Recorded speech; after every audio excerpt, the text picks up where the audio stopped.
So today I'm gonna talk about correlation of pairs and how important it is. So I'm gonna be using EUG and DXY because these are the pairs that I use, right? So first is first, correlation of pairs is when two pairs are correlating and DXY inversely correlates to a G and EU. So basically, if EU or a G are bullish, this one will DXY are gonna go bearish, and vice versa. If DXY is bullish, EU and G are gonna be bearish. So the first question is, what do we do when E and G are not correlated? Well, the first thing you can do if you're less experienced, you can just avoid trading for the day, or even if you're advanced, you can just avoid trading for the day and preserve capital. Second thing is to trade with the pair that correlates with the XY.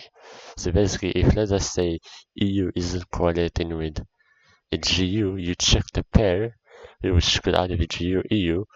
So basically GU in this example that is correlating with the XY, that's the pair that you wanna be trading. And now I'm gonna show you how I spot my correlations. Obviously with me, right, I don't just look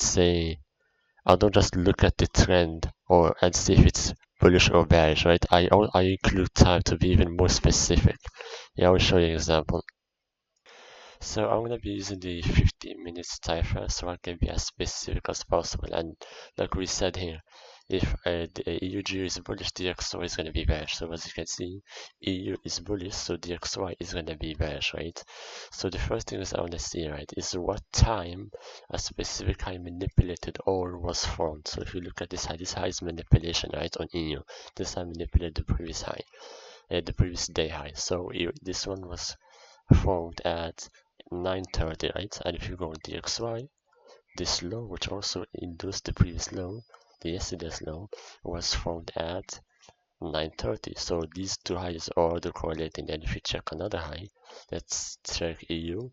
This low, right? This low happened at 2:15, right? Keep that in mind, 2:15. DXY, this high also happened at 2:15, which also mitigated or took all this liquidity, like EU, it took all this previous liquidity. So with those two, you can already tell that these two pairs are correlated. So since EU is correlating with the XY, you're gonna be trading EU. So let's even go lower to the 3-minute time frame so you can see how detailed this stuff is. Let me go back here. So here in the 3-minute time frame, so as you can see here, let's use this high and this low. This high was created at 7:54. If you go to the XY, let's go to the 3-minute time frame as well. So that high was created again in 7:54. This low, because obviously if this is bearish, the XY should be bullish, and this low manipulated at 7:54. Yet if we use this high for example, this high induced all this liquidity at 975.57. If you go to the EU, same high. This one induced all this liquidity at 957. So that's how like detailed this is, and you can use this at any time frame. I'm a scalper, that's why I use it on the lower time frame because my trades aren't gonna be that long. So when the timing is actually correlating as well, then you can say that the pair is also correlating. So it's not just by looking at the pair and seeing if it's bullish or bearish and the other pair is doing the opposite. You also have to include the time in your correlation to be as specific as possible or as detailed as possible. And now once you know how to spot correlations and which one is a higher probability, I'm going to show you how you can use them into your advantage. So how do you use the correlations of pairs? So if an objective is taken by one of the pairs, the other pairs don't necessarily have to take it as well. So basically, right, if let's just say this efficiency, right, if a certain objective is taken, let's say DXY took this efficiency, the other correlated pairs or uncorrelated, but let's say DXY took it, the other pairs, let's say EU and GU, don't necessarily have to take it. You can already consider market efficient and trade from here, whoever it is from here, and once the market gives you your entry model, and this doesn't necessarily have to be DXY, it could be any of these pairs. So basically, let's say if EU or let's say if GU took this efficiency, but EU gave you the entry model, you can take EU and trade it from here without waiting for it to take this objective, and it doesn't necessarily have to be inefficiencies APIs. It can be anything. Like it says objective, it could be liquidity, a certain high and low, yesterday's liquidity, a medium inducement, major inducement, anything the market chases. So basically, again, let's say like this. Boom. Let's say you're gonna enter a trade from here. It's an entry model happen boom like this, and let's say now you enter a trade and then you're targeting this low, right? And this is, let's say this is your final target, and this is, let's say, EU, and we have GU over here. This is GU, right? Same thing. Let's say hold on this. So yeah, so you entered on EU, right? And your entry final objective is this low. Let's say, but GU already took this low, and EU is EU, or no, GU already took this low.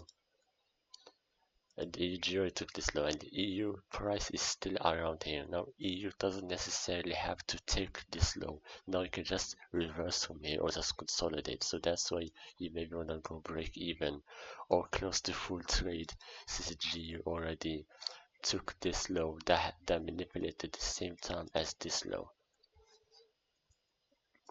And another really important thing, if price is reacting out of a bad POI and it gives the entry model, check the other correlated pair or inversely correlated if it's reacting out of a better POI, so a good POI. If so, then you can consider taking the one that's reacting out of a bad POI since the other pair is already reacting out of a good point of interest. So basically, here's what I mean, right? So let's say, let's just draw it. So let's say EU is yet of a bad POI, so let me draw a bad price delivery. Basically, let's say it's doing this, no really creative protected is, but it's really efficient, and then boom, from here it gives you an entry model like this, and you wanna enter from here, and you check the other or correlated pair or the XY inversely correlated, let's say, but the GU is way better price delivery and context of the price than EU. So it's, let's say, doing this, it even threat medium inducement, but this one hasn't done it like this, and then you check this one. If this one is reacting off a good price delivery, then you can only consider this as high probability as this one and take this one since this one gave you the entry model and trade it and take it, trade it down. You can also do this with price delivery, not just with point of interest. So let's say again, same thing but with price delivery. Let's say this has weak price delivery, let's say like this, boom, very inefficient, and then it gives an entry model like this. So again, this is weak price delivery for bearish, but GU gives you strong. It's the opposite. It has strong price delivery. It's inducing creative protectors like this, and then it's here. So if the one with the weak price delivery gives an entry model, you can take this one since the opposite, since the other correlated pair has strong price delivery. So it works with price delivery, not just with points of interest. And speaking of bad price delivery, another important thing is this one right here. Okay, if both pairs, EU and GU, are delivering bad while you're in a trade, but DXY is delivering good, you can still hold the trade but only rely on the price delivery of DXY. But as soon as the delivery of DXY is bad, you should be out of the trade. So basically, let's just say you enter the trade from here, right? It could be either an EU or GU, but the price delivery for that, as you can see, it's bad. Let's say it's not doing this as we wanted. This is not creative protected, like this is not delivering good, it's delivering really bad. You can see we have efficiencies here, another efficiency. Basically you got the point, it's a bad price delivery, but and you enter the trade. But if the XY is delivering good, as you can see, it's inducing creating protected after protected, you can still hold this trade, let's say from here until your full TP or until the price delivery of the XY starts delivering bad. So again, And this could be on any pair, but let's say this time GU is the one that's delivering good, as you can see protected in inducements after protected. But let's say EU, your index trade on EU is delivering bad, but if you check GU and GU is delivering, let's say good like this, then you can still hold the trade and rely on the price delivery of GU. But as soon as the price delivery, this price delivery starts delivering good, bad, then you should be out of the trade on EU, and vice versa.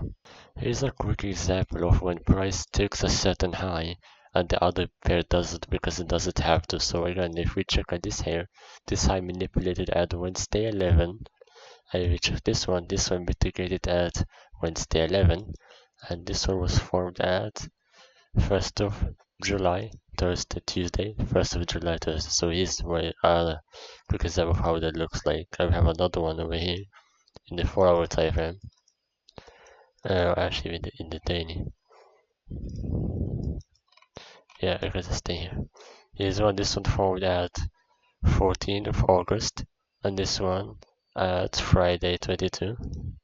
Here, 14th of August, and this one at 22 of August. So this one took the high, so this one doesn't have to, as you can see. It didn't take, it just went lower because EU already took it, as you can see. So this is how you use the correlations of pairs. It is very useful for you to know that.